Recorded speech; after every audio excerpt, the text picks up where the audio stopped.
Welcome back to the channel, everybody. Henry is back yet again, and we got more predictions. We got our Week 6 picks and predictions coming right at you. Henry, this season's flying by. We're almost halfway done. I know, yeah, season has flown by. We're already in Week 6. There's 13 weeks of the regular season, only 7 to go. I mean, I remember yeah, dude, that's crazy.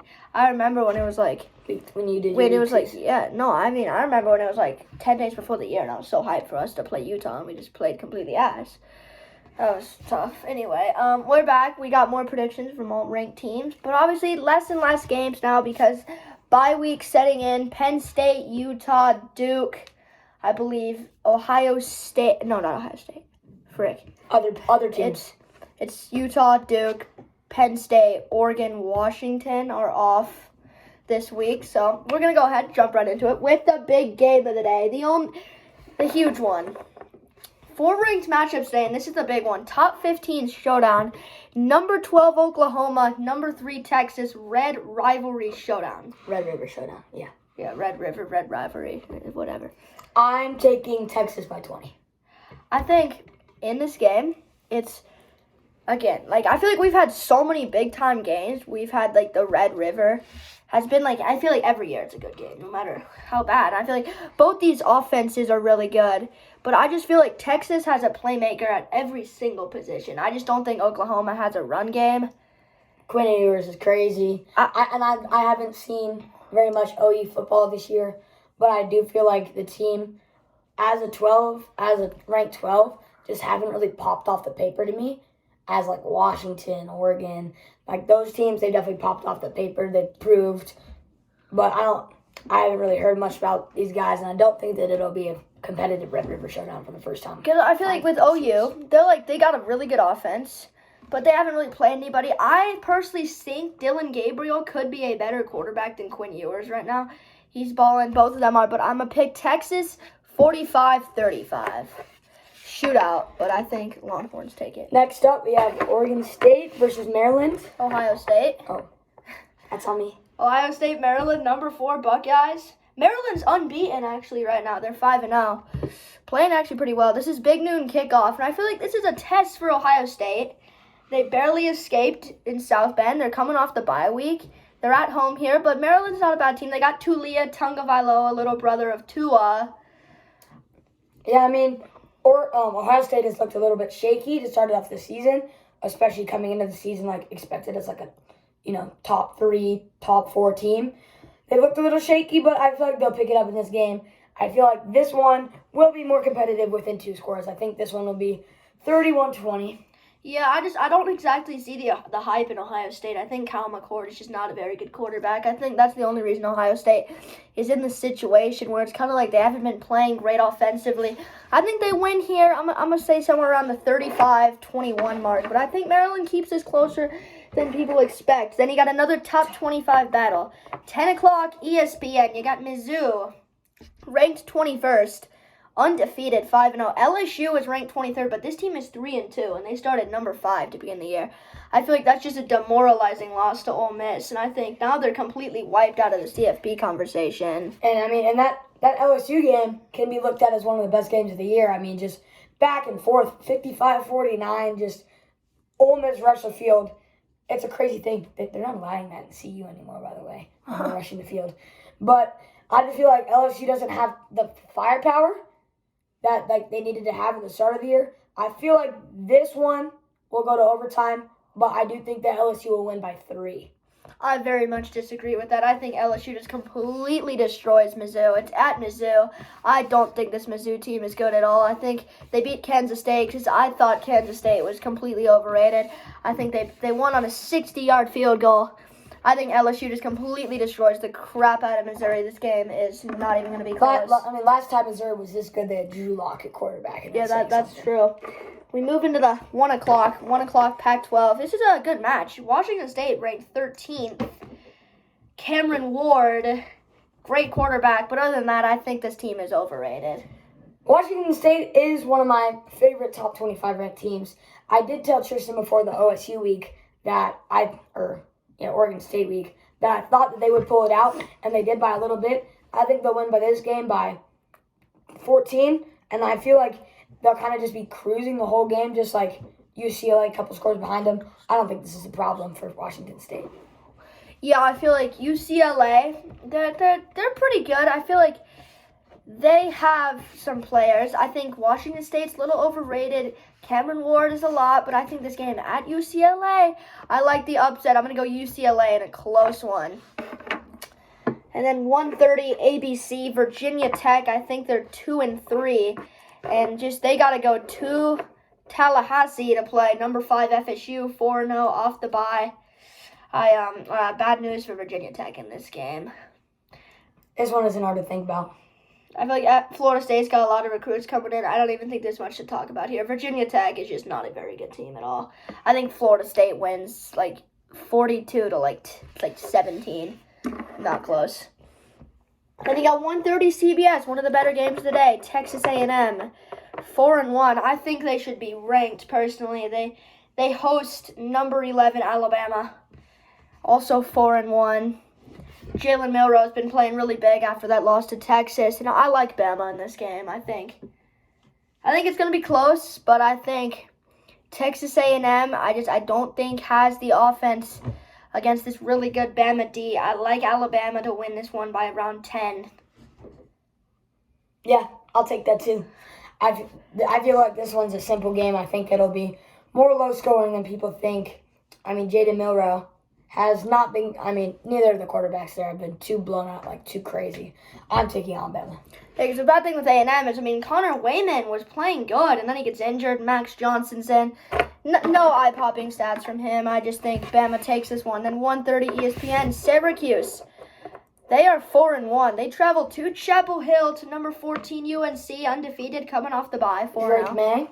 Drake May, obviously him, one of the best quarterbacks in the nation, Heisman contender. But other than that, I think this North Carolina team is just not great. I I'm definitely like a middle of the pack team for this, top 25, and I just feel like this game's gonna be close again, within one score. Give me 31-28. Who's winning? 31-28, North Carolina. I think Syracuse was undefeated. Garrett Schrader is a good quarterback. They lose to Clemson, just didn't play great. But now I feel like with North Carolina, they're going to come in here. I think they're going to play really well. I think this thing goes to overtime. I think North Carolina escapes, headed into their showdown with Miami week 7. Next up, number 1 Georgia versus number 20 Kentucky. This is a big game for Georgia because, Kentucky coming off a big win against the Gators, and Georgia, again, looking kind of iffy against another not-so-great team. South Carolina down by 11. I think that Auburn game was tied up at 20, am I correct? They were down 17-10 in the third quarter. Down 17-10 in the third quarter. They had to turn it on to finish it out. I do not think that they're the top team in the country.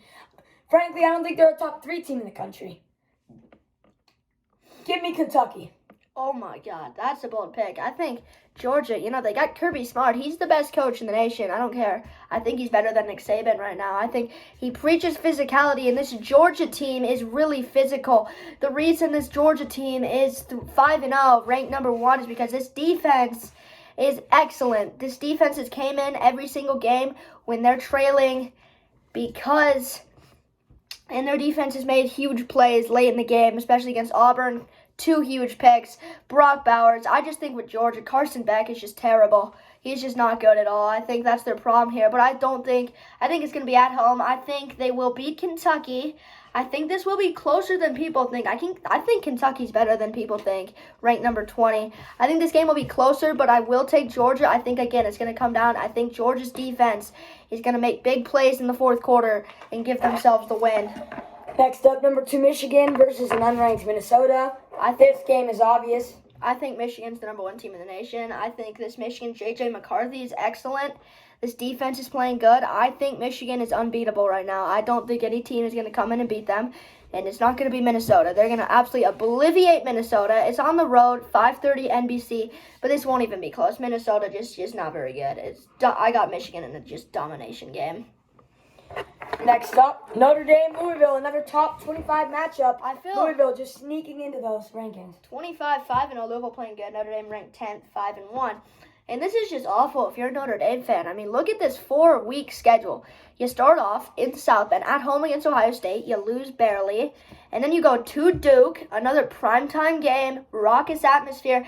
You pull it out strictly because of Sam Hartman.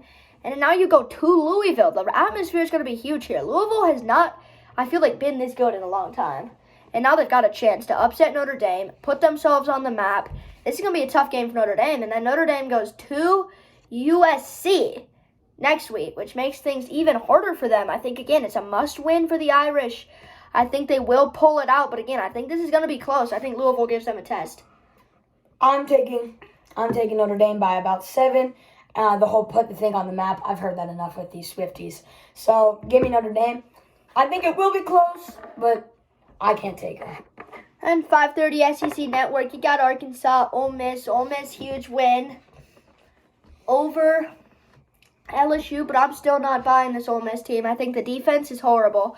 I think Arkansas's got a good quarterback in KJ Jefferson. They just haven't played well. Tough schedule. I'm picking Arkansas to get the upset here by 3 and get a huge win on the road in Oxford, stun the crowd, and get just a massive win for Sam Pittman and this team. Give me Ole Miss coming off a big win. I feel like the stadium will be rocking. I don't care where it is. I mean, it will be rocking. And I feel like Ole Miss is going to just take that and just ride it with them. That LSU win was big for their program after a loss in Alabama. Of course, another very hard schedule for Ole Miss in these last couple games. But give me them. I feel like they can pull this through. Definitely. And at 6 o'clock, ACC Network, Georgia Tech, 2-3. Honestly, they're quite terrible. Let's be honest. This team is just not good. 2-3. Miami's playing really lit. I like Miami. I think they're going to completely obliviate Georgia Tech. They've got that huge game, North Carolina next week. That game is talking about. That's a huge ACC matchup next week that we're going to be talking about here in about a week. But I think Miami gets a win here, dominates, and heading into that unbeaten matchup with NC, I got Miami. I'll take Miami too. That one's also easy. All right, now we got the 24th-ranked Fresno State Bulldogs. On the road at Wyoming, 6 o'clock Fox. All right, here are my thoughts on this game. So I did say that most of the people that are going to be watching these games are ticket holders. Definitely in Wyoming. But if I'm any of those ticket holders, I'm putting my money right on the Bulldogs. Give me Fresno State. Here's my thing. Wyoming is a good team this year. They upset Texas Tech in week 1. That game finished like 1 a.m. Mountain Time. It was awful, but they won. And then in week 3, they came in and they were 10-10 with Texas in the third quarter. Yes, they couldn't pull it out because Texas is great, but they've shown that they can win. They're at home. They got a chance to beat a top 25 team. Give me Wyoming at home, upsetting Fresno State. I like this Wyoming team a lot. Give me the Wyoming Cowboys with a huge one. And then Dollar dudes are going against each other. you got Cal. Not very good. At Oregon State, ranked 15th. 8 o'clock, Pac-12. I don't think this is close. I got Oregon State dominating. Yeah, Cal lost to CU last year. There's no way they beat a ranked team, to be completely honest with you. No chance. It's like, especially Oregon State's playing really well. I think that loss to Washington State was just them. Kind of a hiccup. Yeah, I think so. I think it was a hiccup. And I think they're going to come in. They're going to win a lot of games. I think, obviously, they're really focusing for that game against Buffs. You know, every team wants to beat Deion right now, I feel like. So I think Oregon State wins here. I guess that game's going to be personal. Huh? Personal. And then last match of the night, Arizona, USC, in a huge one, 8:30 ESPN. Just kidding, this is not a huge one at all.